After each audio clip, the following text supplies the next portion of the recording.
All right, so what we're going to look at here is the kinematic equations. These equations that we can use during constant acceleration. Now, previously, we had written these out, and the only ones I was actually interested in were the ones that were delta x equals 1/2 a t squared plus vi t, and then of course the velocity final equals a t plus vi. And those are the ones that I had taught you previously. They were the most useful ones, the ones you just really needed. And then there was a third one that would sometimes you could just use if you were in a hurry, but ultimately all it was a combination of these two to eliminate time. So it really wasn't anything new there. It was just kind of a shortcut, often used thing when you didn't have time. And it was velocity final squared equals velocity initial squared plus 2a delta x. And these are the ones we studied, but now that we're on to doing the DP program here, they write these a little different. They use a few different little variables to do these. So like for this one, instead of delta x, they replace it with s. And instead, here you get the 1/2 at squared. That's still the same. But for initial velocity, they don't use v sub I, they just use a lowercase u. I'm not sure why this is done. Maybe it's just to avoid using subscripts, but then I'm not sure why s is used for that, but it's just the way you're going to get it in your data booklet. You should be able to pretty much look at this when you look at the section, know they're the kinematic equations. You will have been using them for 3 years at that point, and you should be able to pretty much just tell, oh, this s is delta x and this u is initial velocity. You pretty much have them committed to memory at that point, and I doubt you'll even have to look them up. But just to be safe, I'm going to go ahead and show you here how they've changed over to it.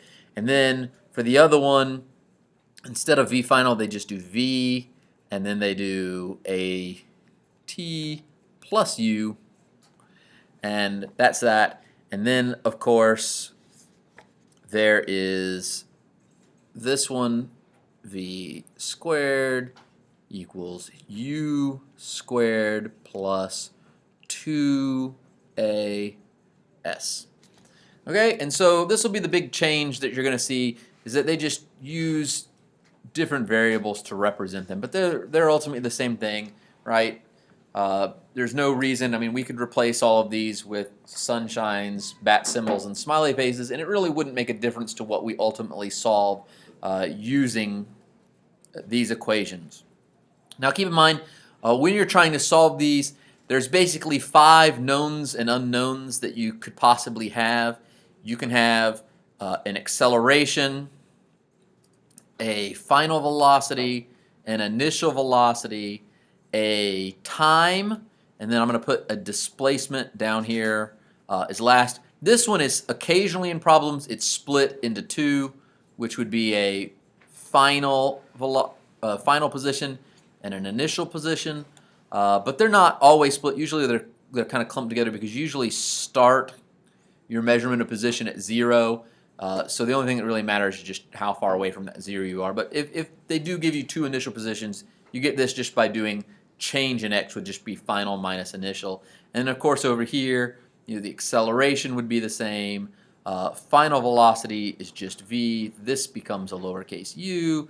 Time stays the same, and then s for your displacement. And remember, when you're trying to solve these, you pretty much need 3 out of the 5. If you only have 2 of these, it's going to leave your problem underdetermined, which means you're not going to be able to solve it. So if you want to know, like, say I gave you the initial velocity and the final velocity, and I asked you, what's the acceleration? Well, you can't tell me that because you don't know how long it took to actually change between those velocities. And acceleration requires change in velocity over time, and vice versa.